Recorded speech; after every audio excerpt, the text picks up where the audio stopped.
far between, and a lot of sold out. newspaper I live outside of Paris. They were sold out where I live. James Creedon, tell us how you got on. Well, you'd have to be up at 7 a.m, Mark, and when you finish work at the ungodly hour that I finish and you finish, were you up on time? I went on a tour of Paris to try and find one sort of early morning, 1 o'clock, 2 o'clock. No luck. Then I drove home, went to sleep. No, I was not up in time. Apparently, Stuart Norval of our morning show here said that it was 3 minutes past 7 when it sold out, just next to France 24. I think he did. He works the right hours to get one, doesn't he? He does. But even the morning press review, Florence Villeminot and Hélène Frade, who does it on the French channel, they have one copy between them, and I believe they had to fight about it. Apparently it was a very democratic draw. They could make a DVD in itself, couldn't it? Well, James, tell us what you've got to tell us. All right, look, quick whip through some of the photos online concerning all of that. Look at the queues. Can we see that there on yes, that was, I think that's around Saint-Paul Metro, if I'm not mistaken. Looks like it. That's inside a poor newsagent's. Apparently there was some were even being insulted, and in Dijon at a news agency there was an arrest. That's not very civic behaviour. That's in London, where there were also queues left, right and centre. It just became a whole phenomenon, really, didn't it, Mark? And this cartoon says it all. The wife sent out to get the paper because, of course, the husband has to put the feet up in the morning. She says, I couldn't get Charlie Hebdo, but I did buy 30 copies of Closer. And he thinks that she's a bit of an idiot. Let's translate it. He said, we're never going to be able to sell on 30 copies of Closer because people have been bulk buying, going online and selling Charlie Hebdo for 86 euros there and something like 100,000 here. And apparently there have been bids. Now, I don't know if this is people just having a bit of a laugh about something that actually at the origins of it all is quite serious, or if the bids will go up that high. Now, apparently it was 700,000 in the first print run. Yeah. They've now gone up, they've extended what was meant to be a 3 million print run in total to 5 million. It's completely blown records out of the water, which were, I think I was saying a couple of days ago, for Charles de Gaulle's funeral, François. 2.65 million copies. Yeah. That's no longer the case. And look at the Facebook page, which is very rude, so we won't stay on the cartoon much longer, but that's gone up to about 2 million people who've liked it. Arnold Schwarzenegger, George Clooney, and other such individuals have subscribed. The online subscriptions have been massive. It's received €1 million worth of donations.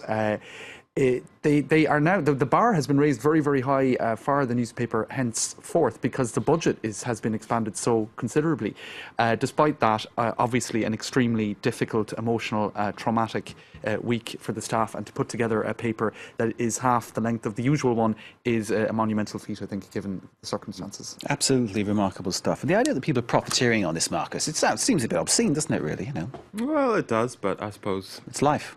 It marks the incredible interest, or it really highlights the incredible interest that there is in this dish. Unprecedented, and of course it's a remarkable 7 days that we've been living through. You didn't get a copy. No. I didn't. Marcus didn't. Manuel Valls did. There's a photo of him coming out of the Council of Ministers meeting. They probably have a subscription, even if it's often they are the butt of the jokes, in fact, almost universally, and there he is. I'm guessing he has some staff members who could go out and get it for him. Yes, this is true. Worst case scenario. Fewer staff members for journalists generally.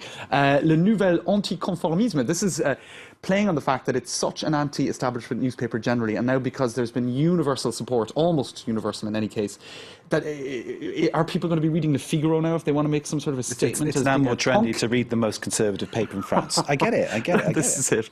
Now, look, the discussion ranges from very serious to kind of frivolous about this topic. It's been so huge. Just a quick, this is a Turkish paper that reprinted a whole load of the cartoons. We were talking about that yesterday.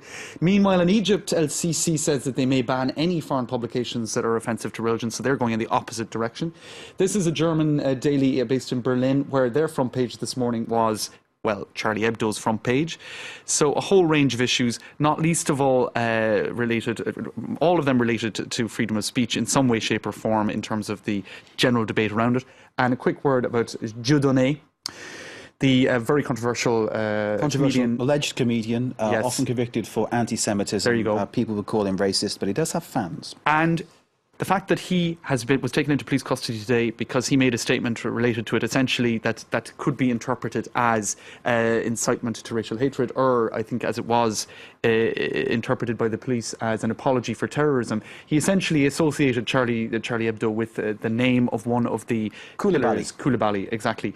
In any case, it did lead to a discussion online about the nature of freedom of expression, which was the whole debate related to Charlie Hebdo. But there are restrictions in France, quite serious restrictions related to anti-Semitism, racism generally, and negationism, and terrorism, incitement, apology for terrorism as well. Indeed. James Creedon, as ever, thank you very much indeed. Marcus Carson too, thank you for your presence, sir. And thank you for watching us. Stay tuned, more news to come.